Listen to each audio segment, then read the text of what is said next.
In a world where delivery pizza is late and cold, only one technology can hold Big Pizza accountable for their guaranteed delivery times. Only smart contracts can protect disgruntled pizza delivery boys from angry customers. Hi, this is Josh McCoy and Ethan Highsmith with the Shoshone Hackers, and we wanted to show off what we've been working on this weekend. We were calling it the Pizza Delivery Accountability Contract. The use case here is that we wanted a pizza delivery service to be able to provide assurances that your pizza would be delivered on time. And we constructed a tiered approach to discounts on your order based on how late your pizza could be. And ultimately, with your pizza being an hour late, it being completely reimbursed. So I'm going to turn this over to Ethan, and he will demonstrate some simulated numbers that we have for you over here. We're simulating a pizza order for 27.99 ADA. For calculation purposes, we converted everything over to Lovelace. And here is Ethan.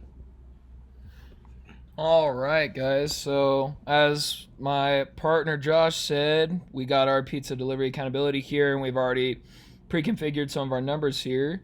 So, once we start this simulation, the first thing it's going to do is come down in this when statement here, and it's going to make the initial deposit of 27.99 ADA from the seller to the buyer account.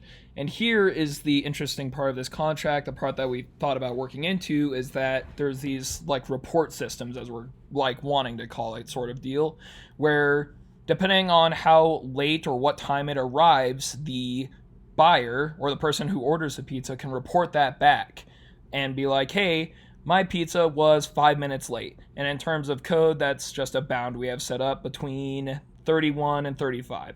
So they say their pizza got there at 32 minutes per se, right? So it's 5 minutes late. When we go down that path, what it's going to do is it's going to say, hey, the buyers chose that it's 32, right? 5 minutes late. So what is going to happen there is it's going to take, on 5 minutes late, it's going to take 5%.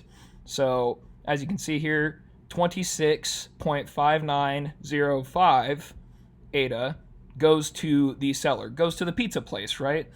And then 1.3995 of that ADA goes back to the buyer, to the person who ordered the pizza. And so essentially in this system, there's the initial deposit that is made for the full listing price, right? And then depending on what time it is late, when it arrives, there will be a percentage refund made from that holding back to the buyer. And that's basically how all of this is working. Pretty simple tiered list, as Josh said. Nothing crazy going on here. We did have a little fun with it and said if it's running 30 minutes late or more, so we're estimating about an hour delivery time, you're looking at a full refund of ADA, which is pretty rad considering you're paying 27.99 ADA for some pizza, which at current price is quite a bit.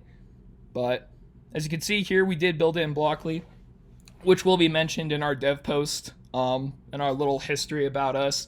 The accessibility of Blockly is pretty sweet, and the fact that Marlowe Playground gave us the option to use it is also pretty rad. So we'll go ahead and leave it here, I think, with a little scroll down of some Blockly code for whoever's interested. Unless, Josh, do you got anything more you want to say?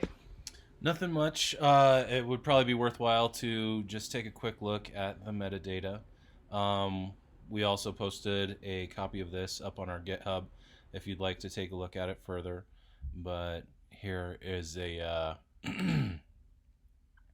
just a quick look at what we've set up here. We just defined some choice descriptions, defined our slot parameters, our value parameters, etc. And thank you for reviewing our submission. And win or lose, we had a lot of fun messing around with this. Thank you. Thank you.